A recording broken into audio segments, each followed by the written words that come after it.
Hi friends, இன்றைக்கி என்ன வீடியோனா இங்கே பாருங்கள், நமக்கு ஒரு வாடாமல்லி செடி கிடச்சிருக்கு. நம்ம எங்கள் வீட்டுக்கு சைடில் நட போகிறோம். அதை வாங்க நடவு செய்யலாம்.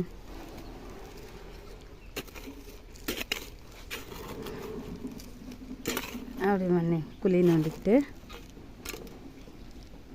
செடி எப்படி வச்சு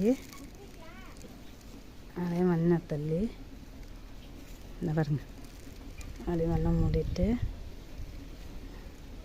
தண்ணி ஊற்றிட வேண்டியதான் ஃப்ரெண்ட்ஸ். எங்கே பாருங்கள், நம்ம செடி நல்லா வந்துடும் இப்படி. ஓகே ஃப்ரெண்ட்ஸ், தேங்க்ஸ் ஃபார் வாட்சிங். வாடாமல்லி ரொம்ப நாளைக்கு அப்புறம் பார்க்குறோம். முன்னாடிலாம் இது எல்லா பக்கமும் இருக்கும், இப்போல்லாம் கிடைக்கிறதில்ல. அதனால் கிடைச்சப்ப எடுத்துக்கோன்னு எடுத்துகிட்டு வந்துட்டேன். எடுத்துகிட்டு வந்து நல்லா செஞ்சாச்சு. ஓகே ஃப்ரெண்ட்ஸ், தேங்க்ஸ் ஃபார் வாட்சிங். பாய்.